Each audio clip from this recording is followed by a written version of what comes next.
Hello everyone, and welcome to the Commander's Forge. My name is Andy Bentley, and the Forge is an area for me to talk about Magic, Commander, and anything else as I try and work my way through this crazy world.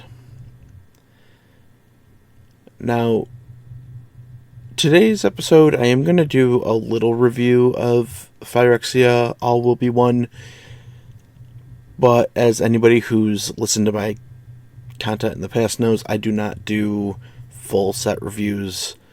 If you want that, there are plenty of other people that do. I'm just gonna highlight some of the cards in the set that I'm excited for, and yeah, that'll be the second part of the podcast. The first part's a small update to the podcast itself. I have ordered a new camera, and I am working towards being able to do full video content for the YouTube side of the podcast. That being said, there is a learning curve, and I am at the bottom of it. So I can't guarantee that that's going to happen in the next week or two or even month. I'm just working on it. And yeah, that's kind of the only little update for the podcast. I'm working on making it better, and I'm part of that decision is because, with the Guardian Project podcast coming to an end, but also the Commander Central guys coming to an end, I don't know, it feels like we're losing a couple of titans in the field, right? And it kind of put a new timetable on when I needed to step up my game. And so now I'm working on it very, very frantically. But that said, this first little update part is just that, a small little update. And I'll be right back, and we're going to talk about some cards in Phyrexia All Will Be One. I'll see you in a minute. I just want to take a minute to tell you about my Patreon. I know times are hard for everybody, and I know it isn't easy to shuffle around bills and stuff. Believe me, I know that. But if you would like to help support the podcast,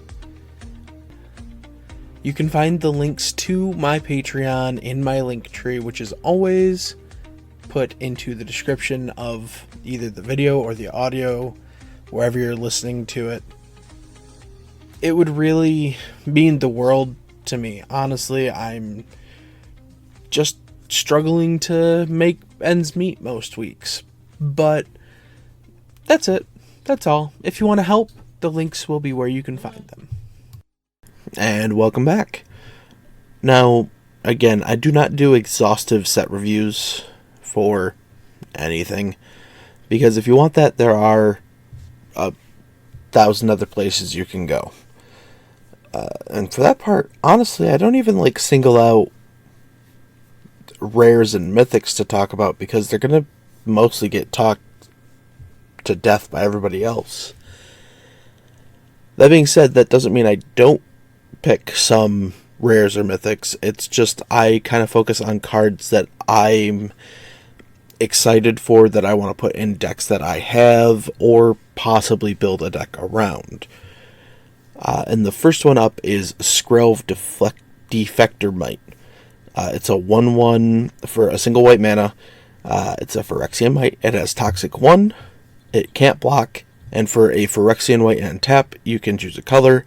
Another target creature you control gains Toxic 1 and Hexproof from that color until in turn it can't be blocked by creatures of that color this turn. And then, of course, the return of Phyrexian mana. Phyrexian White can either be paid with a white or 2 life. So, as anybody who's been following me for a while knows, I have too many white decks. Mostly the 4 mono white decks that I'm running right now. and I kind of want Skrelv for like 3 of them. I have my Icing Death, the Voltron deck, and Voltron very good with need to attack person, get protection from, get color of person, right? But like on top of that, Adeline likes to swing, Lyndon likes to swing, heck, Nadar likes to swing. They just, I think it's just a stupid little 1-drop legendary creature, and it's going to go into so many decks. But now next to that, we also have Skrelv's Hive, which is 1 and a white for an enchantment. At the beginning of your upkeep, you lose a life, and you create a 1/1 colorless Phyrexian Might artifact creature token with Toxic 1, and this creature can't block. That card right there makes me want to build Skrelv as a commander. I don't think I'm going to do it, because again, I already have 4 mono white decks. But I like that it's not quite as good as Bitter Blossom, but it's better than the Dreadhorde Invasion one. So, yeah. Next up, we're going to move to the... I keep wanting to say it's the original one, but it's Minor Misstep, not Mental Misstep. It's a single blue mana for an instant. Counter target spell with mana value 1 or less. I see this being a problem in older formats, but I like this spell specifically for one deck, and that is my Adeliz Wizards deck.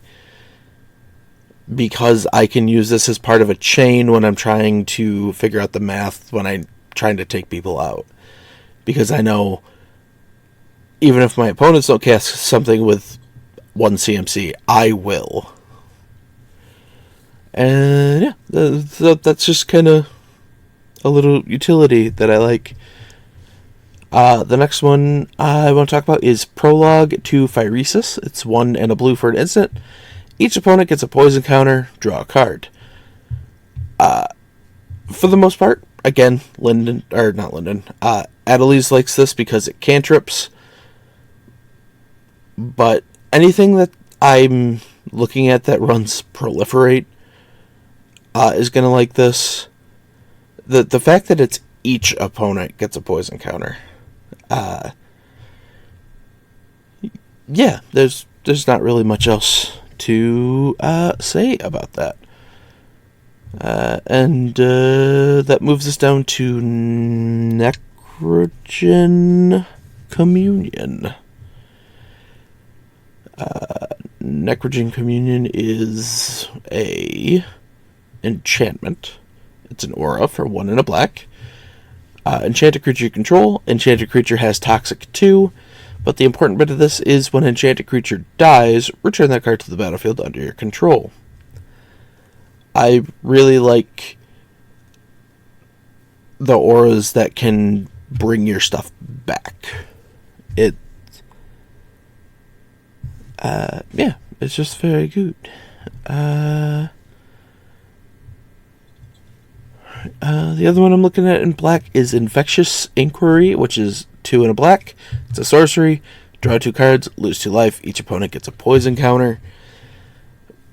It's not quite Night's Whisper, but again, giving everybody a poison counter, I think is very good.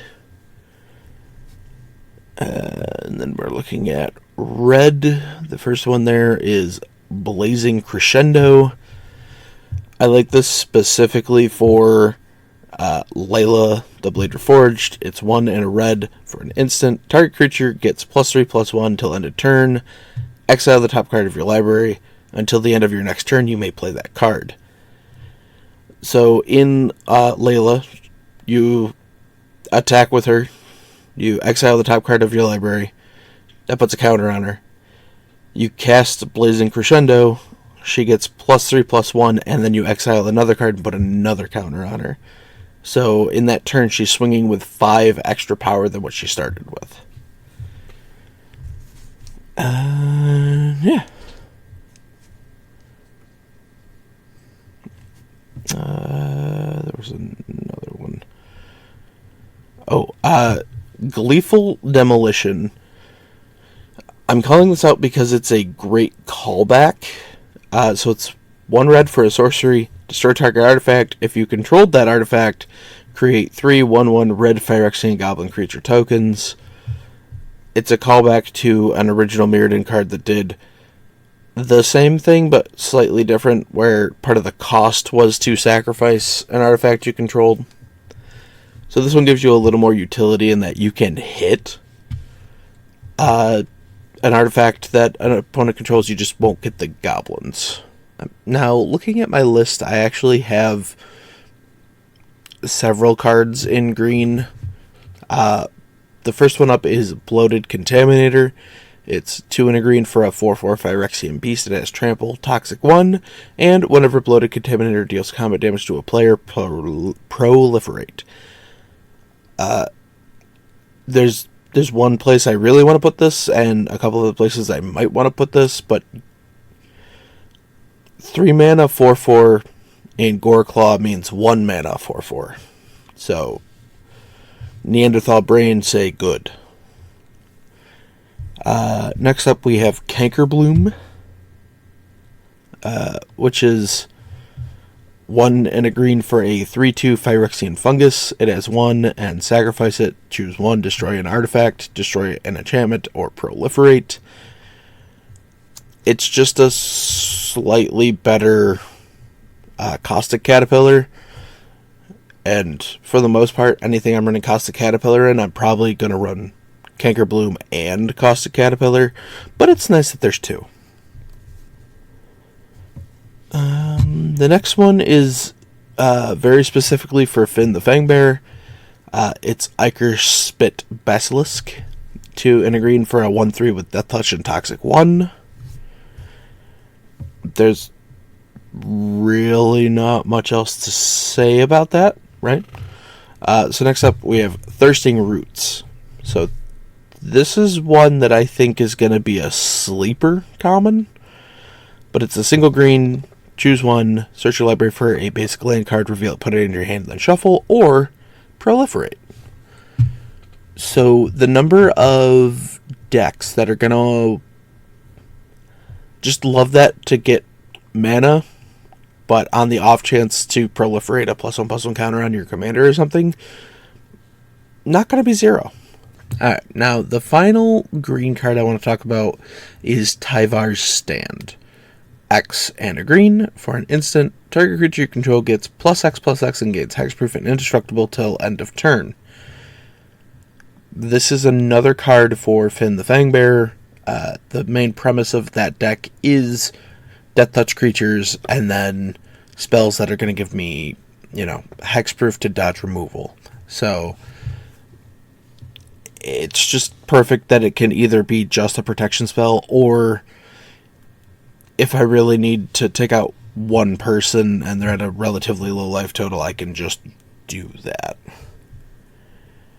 But that brings us into the multicolored stuff. And I really only have one that I want to talk about here. It's Kethek Crucible Goliath. 2 black-red for a 4/4 Phyrexian Beast. At the beginning of your end step, you may sacrifice another creature. If you do, reveal cards from the top of your library until you reveal a non-legendary creature with lesser mana value. Put it onto the battlefield, then put the rest on the bottom of your library in a random order. I don't need another Rakdos deck, but that sounds like it's just going to be fun. But maybe I end up slotting it into something else for now. I just like the way it looks. And that brings me down to the artifacts. there's a lot here I would like to talk about, like every mirror that they released, but I'm only going to highlight one. And that's the Sword of Fortune Frontier. 3 mana, equipment. Equipped creature gets +2/+2 and has protection from red and green. Whenever a equipped creature deals combat damage to a player, exile the top 2 cards of your library. You may play those cards this turn. You may play an additional land this turn, and it has equip for 2. So this is the latest in the Sword of cycle. I do think it's not one of the more expensive, or one of the more better sort ofs. It'll probably fall in line with, like, Light and Shadow, Body and Mind. Yeah. But I do like this for several reasons. The first one being anything that isn't natively able to play multiple lands per turn could play multiple lands in a turn. So, like, I talked about Icing Death, which is a mono-white Voltron deck, which is the first places it's going, but then it's also going to go into things like Layla, and possibly Goreclaw. It's just, yeah. Right, so almost to the end of this, I do want to briefly talk about the cycle of lands that got the reprint. They're the slow lands. So that's Blackcleave Cliffs, which taps for black and red. Copperline Gorge, which taps for red and green. Darkslick Shores, which taps for blue and black. The Razor Verge Thicket, which taps for green and white, and the Seachrome Coast, which taps for white and blue. They all enter the battlefield tapped unless you control 2 or fewer other lands. Or, no, these would be considered fast lands, right? I don't know. There's so many different land cycles now. They all just blend together.